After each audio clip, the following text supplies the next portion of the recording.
Hai Penners, welcome to Pen Story. Penners, setiap profesi dan pekerjaan yang kita miliki haruslah dijalani dengan sikap kejujuran dan teladan yang bisa menjadi contoh bagi orang lain. Apalagi jika profesi tersebut penting bagi sebuah organisasi berskala kecil atau bahkan sebuah negara. Kali ini, Pen Story akan mengulas tentang sikap teladan yang patut dicontoh dari beberapa tokoh nasional dan dunia yang semuanya udah Pen Story tulis hari ini. Sebelum lanjut ke videonya, biar Pen Story rajin upload tiap hari, kasih dukungan kamu dengan cara subscribe dan nyalakan lonceng notifikasinya. Udah? Lanjut!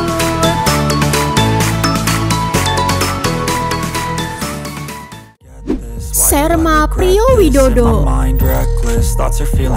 Perkenalkan sosok Serma Priyowidodo, seorang tentara yang gak malu menjadi pencari barang bekas selepas dinasnya sebagai militer. Pekerjaan yang telah ditekuninya sejak 5 tahun ini telah menjadi sebuah profesi sampingan bagi dirinya. Seusai bertugas dari Satuan Kodim 0814 Palembang, Serma Priyo langsung pulang ke rumah dan mengganti seragam dengan kaos oblong dengan celana selutut. Serma Priyo gak peduli walaupun dirinya masih aktif berdinas sebagai anggota TNI. Seiring dengan berjalannya waktu, Serma Priyo pun akhirnya dipercaya oleh beberapa warung-warung dan kebanjiran order untuk mengambil botol-botol bekas tersebut. Menjadi seorang pemulung sampah dipilih oleh Serma Priyo setelah gagal merintis sebuah bisnis di bidang peternakan dan perikanan. Alhasil, beliau pun mencari pendapatan di bidang lain yang bisa dijangkau olehnya. Beruntung, Serma Priyo mendapatkan saran dari sang teman untuk mengumpulkan barang bekas setelah mendengar keluh kesahnya.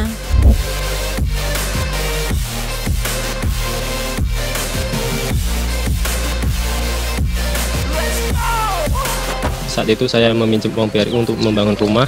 Disitulah saya harus bisa pandai-pandai mengatur keuangan, mulai dari membeli susu anak sampai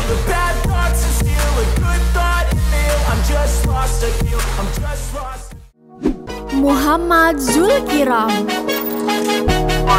Masih ingat dengan sosok Muhammad Zulkiram alias Johana? Mantan polisi ganteng yang satu ini sempat membuat heboh media sosial pada tahun 2017 lalu. Hal itu karena Zulkiram memilih mundur dari profesinya sebagai polisi. Dalam postingan pada bulan Maret 2017 lalu, Zulkiram secara terang-terangan mengungkapkan penyesalannya karena masuk kepolisian dengan cara yang dianggap haram, yaitu dengan menyogok. Karena hal itulah ia mantap meninggalkan pekerjaannya itu setelah 7 tahun mengabdi. Seiring dengan keputusannya, Zulkiram membulatkan niat untuk mendalami agama. Postingannya saat itu pun menjadi viral. Banyak yang memberikan dukungan dan memuji keputusan yang ia lakukan. Namun banyak juga yang mencibir kenapa baru sadarnya setelah mengabdi selama bertahun-tahun. Segala pro dan kontra bermunculan kala itu. Saat ini, Zulkiram beralih profesi menjadi seorang influencer dakwah dan menekuni bisnis obat herbal penumbuh janggut dan jambang dengan followers Instagram yang cukup banyak. Di sisi lain, pihak Polda Aceh memberikan keterangan yang cukup mengejutkan yang menerangkan bahwa Zulkiram keluar dari kepolisian karena dipecat. Kabar itu pun tersiar dengan cepat di media sosial. Mengutip dari berbagai sumber, Kabid Humas Polda Aceh, Kombes Gunawan dengan tegas mengatakan bahwa Zulkiram dipecat karena sering gak masuk dinas. Kabid Humas Polda Aceh melanjutkan bahwa sebelum dipecat, Zulkiram gak masuk dinas lebih dari 30 hari berturut-turut secara tidak sah. Sidang kode etik pun sempat dilakukan, namun Zulkiram tetap tidak masuk dinas sehingga akhirnya diberhentikan dengan tidak hormat, dengan kata lain dipecat. Hal inilah yang menimbulkan polemik di antara netizen. Di luar siapa yang benar atau salah, semoga sama-sama bisa terus berjalan beriringan ya Penners.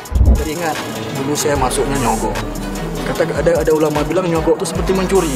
Contohnya kita curi mobil orang, itu bukan mobil kita, bukan hak kita. Mobil orang kita curi, terus dengan mobil itu kita cari duit. Nah, dengan mobil curian itu kita cari duit. Jadi sama halnya kita cari kerja, itu bukan hak kerjaan kita, tapi karena kita punya duit, kita pakai cara yang haram, jadi pekerjaan kita.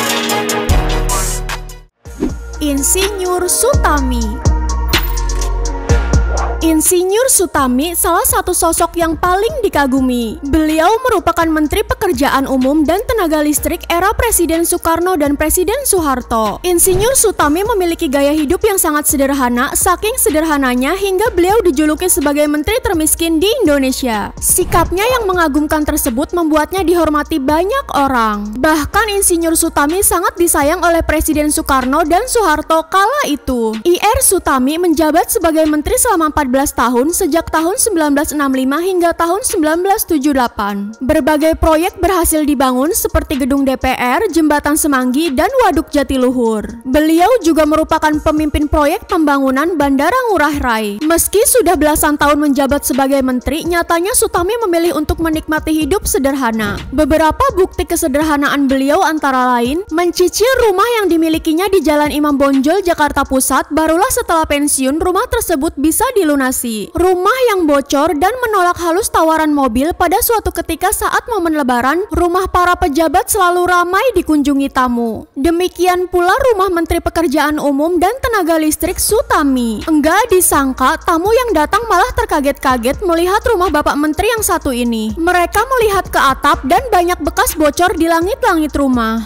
Menteri dengan gelar lengkap Profesor Dr. Insinyur Sutami ini sama sekali nggak pernah berlebihan memanfaatkan fasilitas negara, dan beliau sangat suka dengan kerja lapangan hingga beliau meninggal pada tahun 1980 karena penyakit liver yang diduga karena berlebihan bekerja. Di zaman sekarang masih ada menteri seperti Insinyur Sutami nggak ya, Peners? Hose Muyika.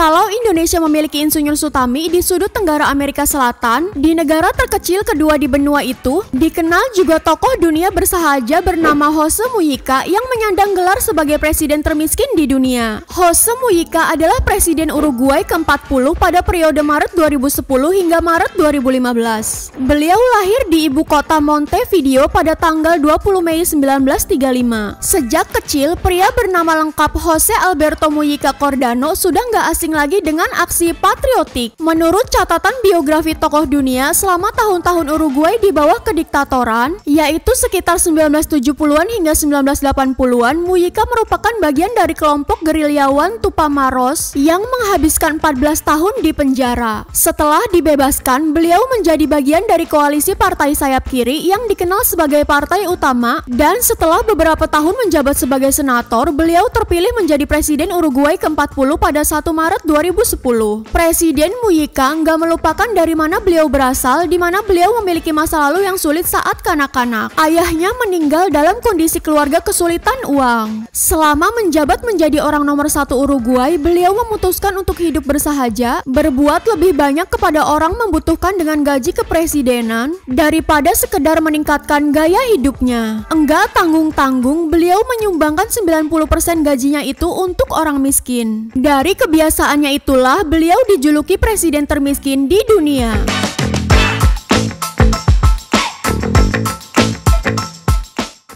Alejandro Navarro Venegas. Guru termasuk orang yang sangat berjasa kepada kita. Namun sejak pandemi COVID-19, banyak guru malah diremehkan murid-muridnya. Padahal dalam kondisi seperti sekarang, tugas guru menjadi lebih besar karena mereka harus lebih kreatif sebab mengajar secara online. Hal itulah yang tergambar dalam postingan Sandra Venegas pada tahun 2020 lalu. Dia membagikan kisah ayahnya, Alejandro Venegas, yang merupakan seorang guru. Sandra mengatakan ayahnya, Alejandro Navarro Venegas, tetap bekerja meski sedang terbaring di rumah sakit hingga akhirnya meninggal dunia. Sehari sebelum meninggal dunia, Pak Guru Alejandro khawatir nggak bisa menyelesaikan laporan nilai ujian akhir. Sandra mengaku sangat menyesal karena nggak bisa menemani sang ayah di rumah sakit untuk terakhir kalinya. Sandra mengatakan terakhir kali dia melihat ayahnya pada tanggal 14 Desember saat berada di rumah. Mengenai dedikasi sang ayah, Sandra mengatakan banyak yang nggak menyadari para guru harus bekerja ekstra di luar jam kerja mereka. Sandra kemudian mengajak orang-orang untuk menghormati guru dan berbuat baik kepada mereka, membuat para guru nyaman dalam bekerja.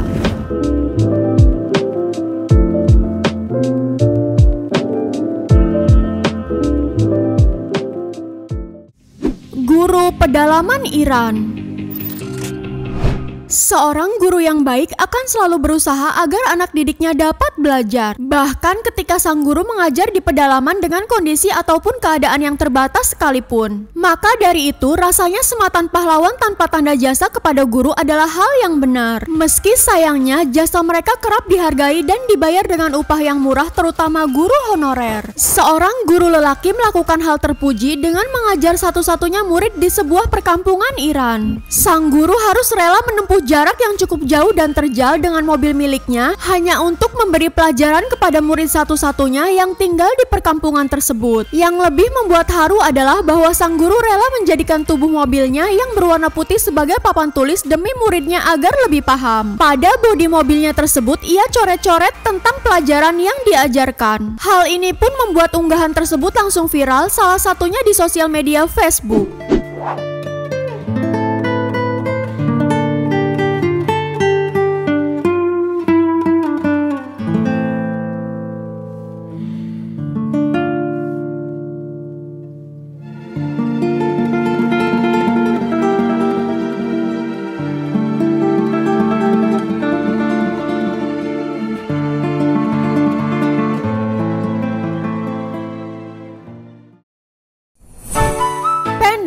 Video kali ini sampai di sini aja. Kebaikan dan kejujuran harus selalu berjalan beriringan. Jika kamu belum bisa menjadi orang baik dan jujur kepada orang lain, minimal kamu harus bisa menjadi baik dan jujur kepada diri sendiri mulai hari ini dan seterusnya. Sampai jumpa di video selanjutnya. Terus semangat buat balikin mood optimis kamu supaya lebih baik di masa depan.